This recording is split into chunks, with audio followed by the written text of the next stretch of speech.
Knowing is not enough. We must apply. Willing is not enough. We must do.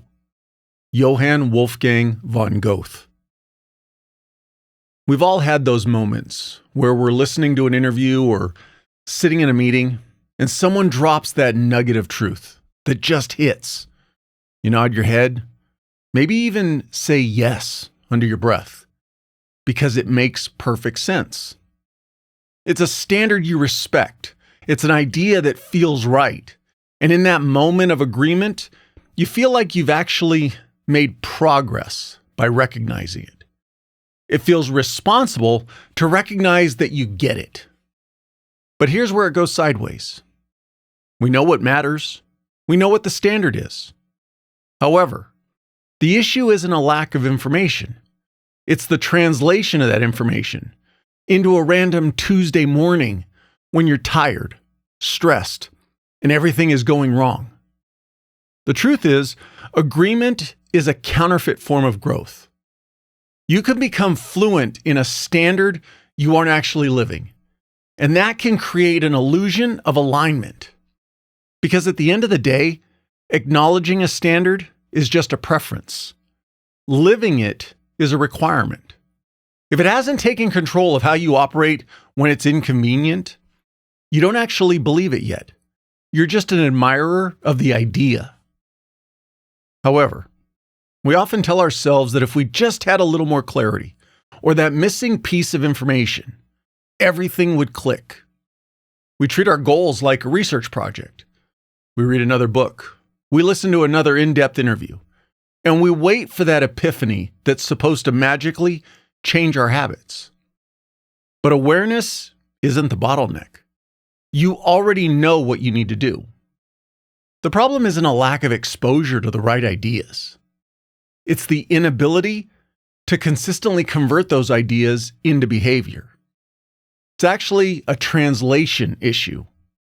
It's about what happens in the misalignment between I understand this and I'm doing this. Most times when you feel stuck, you don't actually need more insight. You don't need another aha moment or a new perspective to consider. What you're lacking is execution under pressure. It's easy to acknowledge a standard when you're not pressed and the stakes are low. It's an entirely different thing to move that belief into a repeatable behavior when you're exhausted or when the shortcut looks a lot more appealing than the long road. When we tell ourselves this is an information problem, we give ourselves an out. We stay in the learning phase because it feels productive without being risky. But when you reframe it as an execution problem, the excuses start to lose their strength. You realize that you aren't waiting for more information. You're avoiding the friction of the work. It's about moving past the point of just recognizing the right thing and starting the process of reorganizing your life around the right thing. But the danger is that you can often talk your way out of the work. We've all seen it. And if we're being honest, we've all done it.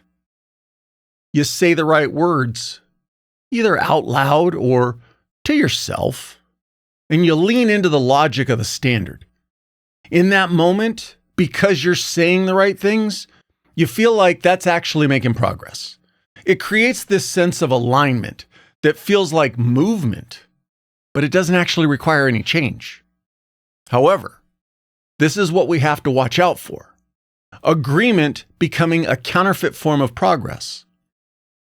But talking convincingly about a standard you aren't living isn't just a lie.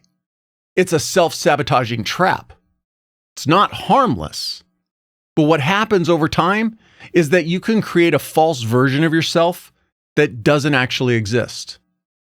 This false confidence will lower your urgency because in your head, you already get it.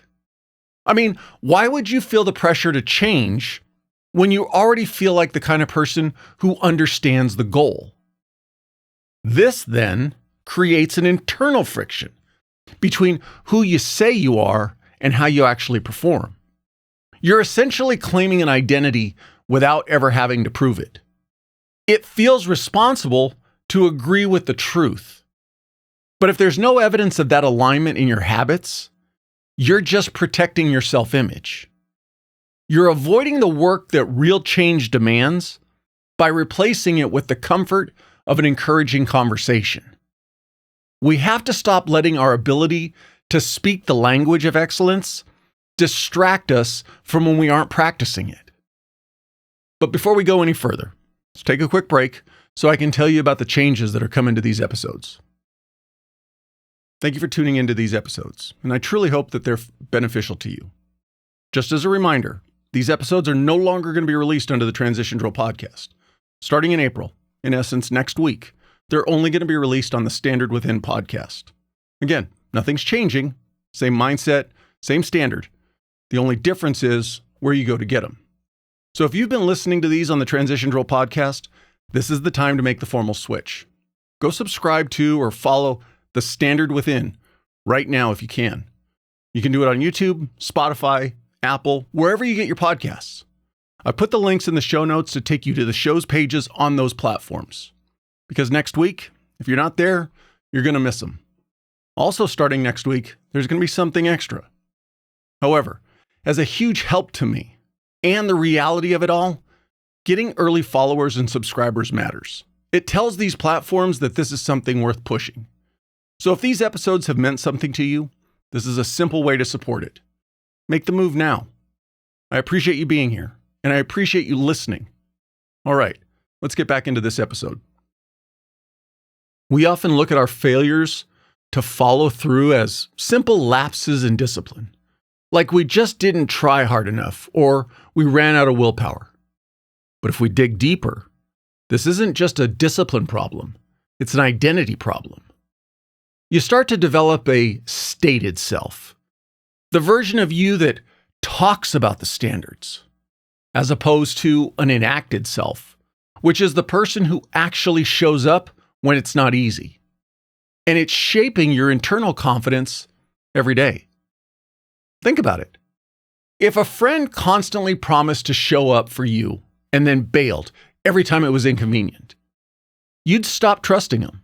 You'd stop taking their word seriously. We do the exact same thing to ourselves. When your behavior and your beliefs stay separated for long enough, you experience a split that eats away at your self-trust. You stop believing your own promises. This is why it feels so heavy when we know better, but we don't do better. It's not just that we missed a goal. It's that we've proven to ourselves that our word doesn't carry value. That lack of internal trust starts to bleed into other areas of our lives.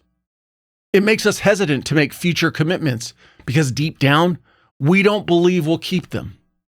We become skeptical of our own potential. Real alignment is about closing that gap so that what you say and what you do are the same thing. It's about building a foundation of self-trust that allows you to move with actual confidence rather than just the illusion of it. And when we talk about failing to live up to our standards, we usually picture some big dramatic event, a visible failure that everyone can see. But that's not often how it works. The real damage happens in the dark. Repeated acknowledgement without any action usually breeds a kind of quiet shame. It's not the kind of shame that makes you want to hide from the world, but it's the kind that makes you want to hide from yourself. It's that subtle, heavy feeling that builds up every time you nod your head at a truth, but that you aren't actually embodying. In that moment, you might not feel like you failed, but your subconscious is taking notes. It's recording every time you choose the path of least resistance over the standard you claim to value. Over time, that internal friction, that gap between what you say and what you do, actually becomes heavier and more exhausting than the original problem you were probably trying to solve. This quiet shame is dangerous because it can appear normal on the outside. You still look like the kind of person who gets it. So you don't feel the urgent pressure to change that comes with a public mistake. But internally, your self-image is shifting. You're trading away your integrity for the comfort of saying the right thing. It's a slow erosion of your character. Eventually, the pressure of knowing you're pretending starts to influence every decision you make. You stop aiming for the high standard because you're tired of the guilt that comes with acknowledging it and then ignoring it. To move forward, you have to stop looking for the right thing to say and start looking for the hard thing to do. And it's worth looking at why we do this, because it's usually not coming from a place of malice or dishonesty. We aren't trying to trick the people around us. We're trying to protect ourselves. See, staying in the headspace of recognition can feel right.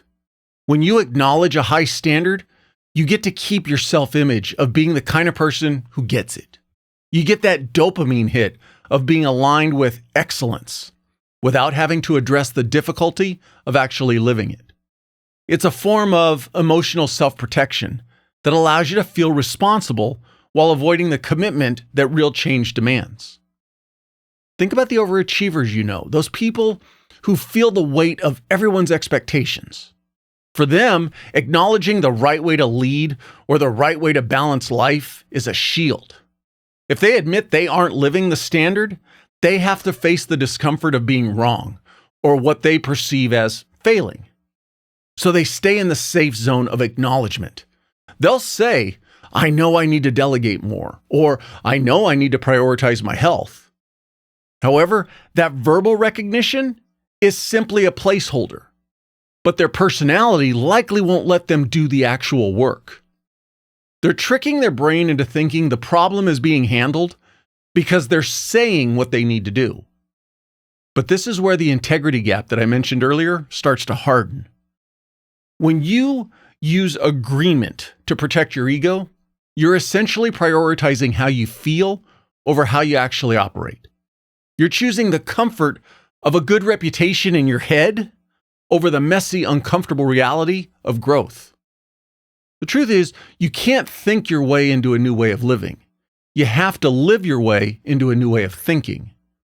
You have to be willing to let go of the person who gets it and become the person who does it, even if that means admitting you've been standing still for a long time. So where does this leave us? It leaves us in that space where knowledge exists without consequence, and identity is claimed but never quite proven. It's a comfortable place to sit, but it's a dangerous place to stay. And the thing is, we've all been there, nodding along to the right ideas because agreement feels like a responsible substitute for actually employing real change.